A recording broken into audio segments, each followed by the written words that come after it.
Oh, ang dami po mga kainan dito. Ayun po, nasa taas na po tayo.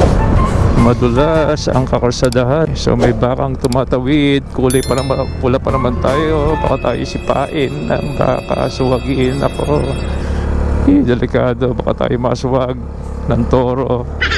Kasi ang ating pong Honda ay kulay-pula. Matipid ba talaga sa gasolina ang ating Honda Navi? So panoorin yung video na to hanggang sa matapos. Pero bagong lahat, introduction muna.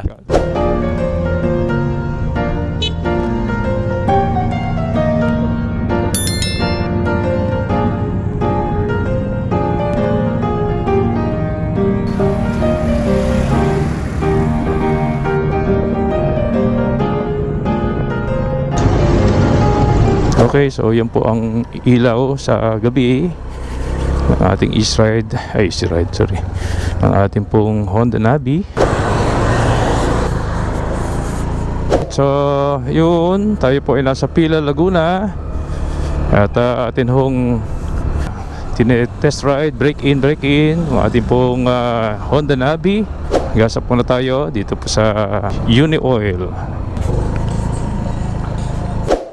So this is the second time na atin home pinultak ang ating Honda Navi at tingnan po natin ang average gas consumption po niya at titingnan muna natin sa uphill. Parisiba. Yun, so 159.8 kilometers ang ating pong reading. Mahalaga po ang resibo sa pagkuha po ng average gas consumption. Okay, so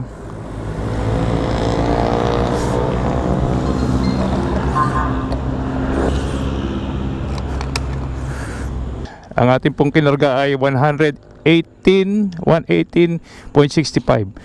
Okay? Okay, let's go. Thank you. Okay, so good morning everyone. Ito si Pastor Man. And today, meron tayong chill ride ng konti. Going po sa isang medyo mataas na konti ng ahon. Ito po yung kutawagin po Caliraya na resort o nag-iisa po ito na man-made lake na ginawa po sa taas ng bundok. Dito po sa may Lumban area. Aakyat po tayo doon ngayong umaga. So time check, ang oras po ngayon ay 5:14 in the morning. Hello, good morning. So meron po tayong bagong ride. The usual ride po natin ay yung pong East Ride 150. Ngayon naman po ay meron po tayo na Honda Navi. Opo, no. So Honda Navi ang atin hong ginagamit. Siya po ay analog. So nung nakaraan po ay nilagay po natin yung pong gauge protector po niya ay red. Problema, hindi ko makita yung gauge. So ang ginawa ko po, tinanggal ko po ng konti para yun yung pinaka-trimming na lang niya ang natira. Kasi yun po yung comment ng iba. Na-realize ko rin na talagang medyo hindi talaga makita yung gauge natin pagka yung red po nakalagay po doon. Tumatakbo po tayo ng 60, takbong pogi. Okay, madilim-dilim pa. Okay naman yung ating stock na ilaw.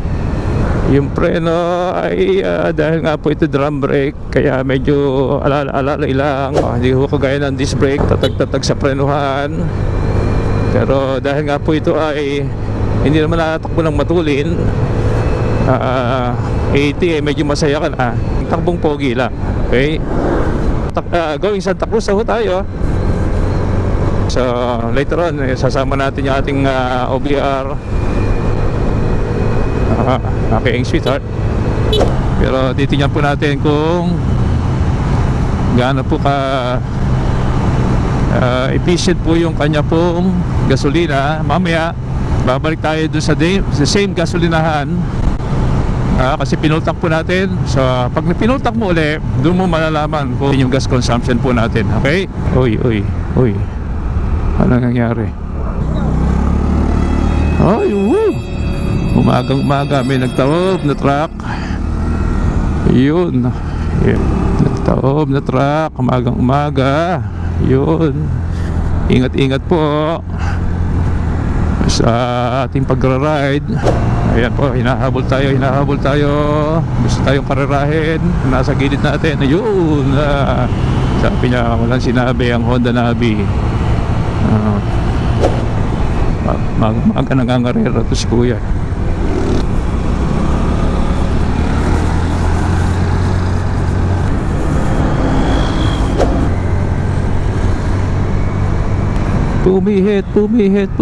Pumihit ang truck.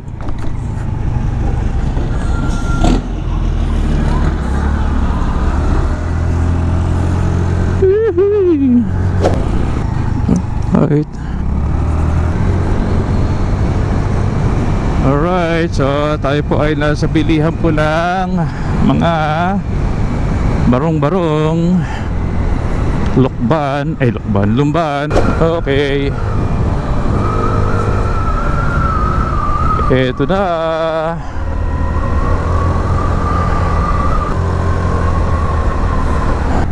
Good morning. Kaya overtake. Yuhu. Banking.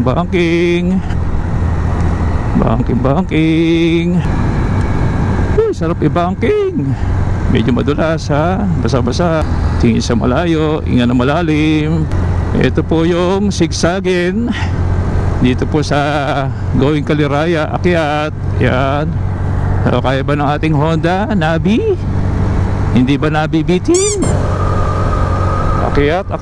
Twisties. Uy, tagal na tayong di nakakapag-ride ng ganere. Alalay lang at baka ma-offshoot.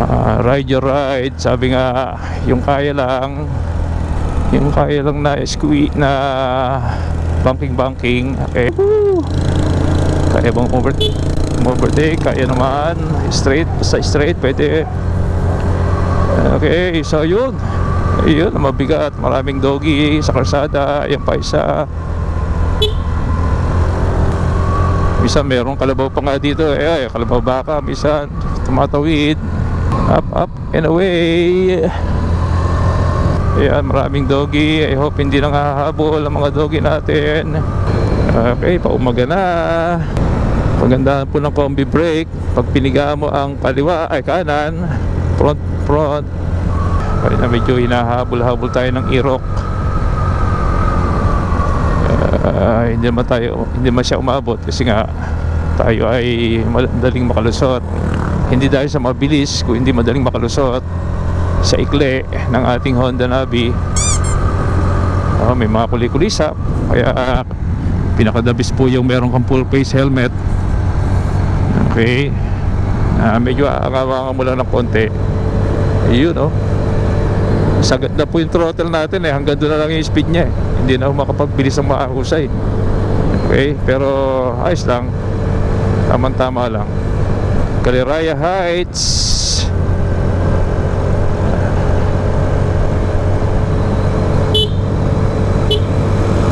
Okay, yun. Pinagbigyan naman tayo ni Kuya. Ang dami pong mga kainan dito. At nire-recrap ang bundok para po mapa-wide. Okay, good. Very good yan. So, yun, ayun po, nasa taas na po tayo. Ayan ang sinasabi ko, mga kapatid. Okay, so may bakang tumatawid. Pula pa naman tayo. Baka tayo sipain. Baka suwagin ako. Delikado, baka tayo masuwag. Delikado tayo dun Baka tayo pagbalik hantingin tayo ng mga baka po na yun Ayun na, tagtaging. Tagtag. Yung tugtug. Tik. Experience po natin na medyo matagtag po yung ating shock sa likod. Kaya siguro later on ito papuntan po natin. Yun yan po ang pinaka man-made lake dito sa Laguna. Tariko, masakit sa mata, mga kulisap. At tayo ng spot na maganda. Lagyan natin ang camera. Okay, yun picture. Dito tayo mag-picture.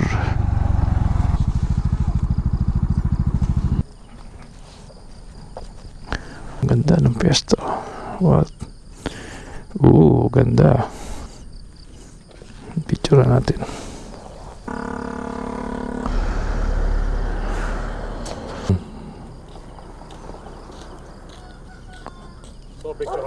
Ay, okay ba? Sige. Thank you. Thank you. Honda Navi ba yan? Oo. Ang ganda, no? Ganyan mo yung gusto ng nanay ko. Napaganda. Na rin yung Oo, ganda. Parang big bike na small bike eh. Sarap. kaya naman, sisiw naman. Oo, kaya. Yung nga lang, may limiter siya. Todo na, wala na. Hanggang doon lang eh. Kasi 110 lang siya eh. Aside dun, nung wala ka na mga ibang Wala naman. Siguro kung meron gustong i-ano dyan, yung ilaw niya kasi siyempre, ano siya eh. Kailangan ng driving light siguro. Oo, yun ang ano niya. Okay naman siya. Oo, pero overall maganda performance. Ano niya. Yun lang talagang pagdating sa mga mabibiting ka sa mga overtaken. Na 80 lang hindi makaano eh. Hindi na. Oo, kung may backride ka pa. Lalo na pang city driving talaga. 15,000 ang down tapos 2,800 ang monthly. May rebate sa 226, 2 years to pay. Pinakamurang Honda. Analog. Analog carburetor.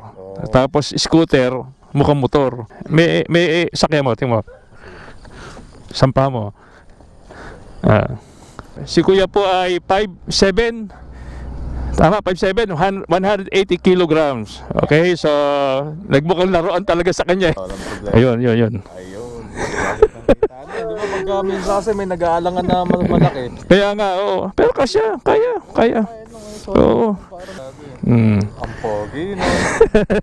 Kahit sa bagay. Kaya nga eh. NMAX no? Kasi nga, malaki akong tao. Oo nga. Siguro 70 kilos sa ating nanay ko. 70 kilo? Oo. Sing timbang ko. Bago-bago lang ho din ako mag-rides. Kakain panta ko lang ho nung nakaraan. Gano'n ba? Oo. Kaya naglilibot-libot na rin ako pagka kaya ko. Okay, so Sige ba? okay, so buhay. Start recording. Go. Pababa na ho tayo ng Kaliraya. So, may nakilala ho tayo kanina na si Brother Matt. Shout out sa iyo, Brother Matt. Salamat sa inyong tulong. And now let's go to our Bible meditation this time. Our verse is found in James chapter 1 verse 2 to 4, which says, Brethren, count it all joy when you fall into diverse temptation, knowing this, that the trying of your faith worketh patience, but let patience have perfect work, that ye may be perfect and entire, wanting nothing. Tatlong bagay kalakip ng mga talata po nito. Number 1, every trial is necessary sa buhay po natin. Tinutulungan tayo ng Diyos upang maging matatag, matibay at malakas, gaya ng mga banking sa kalsada. Bawat kurbada ay kasanayan na dapat nating daanan dahil sa actual na ride, hindi laging straight ang kalsada. Ganon din sa ating buhay. Hindi laging masaya, may mga pagkakataong malungkot, masalimuot, at ito'y nagpapatatag sa ating pananampalataya. Pangalawa, every trial has a purpose. Sabi nga ng verse, true faith is tested and it produces patience. Gaya ng balanse sa motor, hindi lang po sa twisties natutunan disiplina sa pagbabalanse ng motor.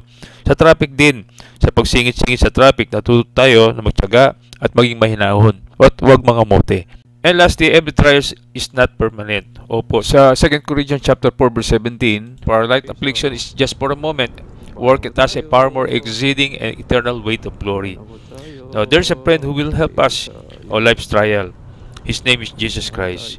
He loves you, He died, buried, and risen again for you.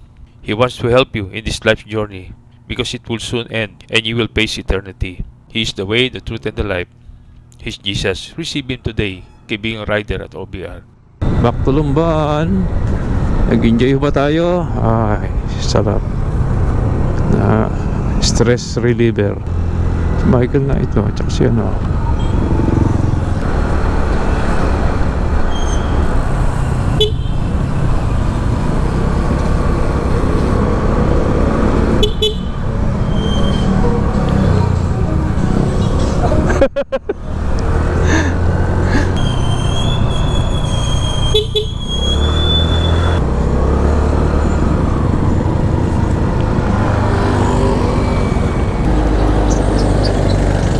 Galang radyo ah. Sabi ko na nga ba't kayo dalawa-dalawa. Hi ma'am. Oo, sabi ko na nga ba. Ano oras kayo ba no? 5:30. 5:30. Ako mga ganun din oras eh. Ay, ruta. Wala, inaano ko, binibreaking ko kasi change oil na eh. Oh, ito yun, Honda Navi. Parang motorsiklo pero scooter. Piga ka na lang piga, walang walang clutch. Preno lang, parang scooter lang.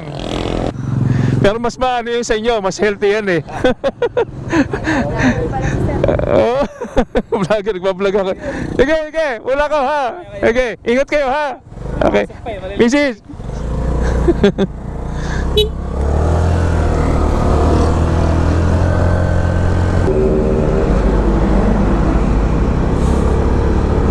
Okay, babalik tayo doon sa Phoenix. Phoenix ba to? Uni Oil. At magkakarga ulit tayo. So yun po yung tamang gas consumption. Okay. At finally, pagdating po natin sa pila ay balik tayo sa Uni Oil para nga po sa ating pong pagka-assess ng ating pong average gas consumption. Pero this time ay uphill ang ating hong ginawa. So mas malaki po ang pagkakaiba nito kaysa po sa patag lamang na diretsong takbuhan. Full tank. Ano karga po? Unleaded. Dahan-dahan lang brad ha. Ayan. Oops. Okay. Dahan-dahan lang. Madadali to. Okay, fire. Okay. Baka wala pang 100 siguro yan. Hanggang umabot lang sa pinaka-breather niya.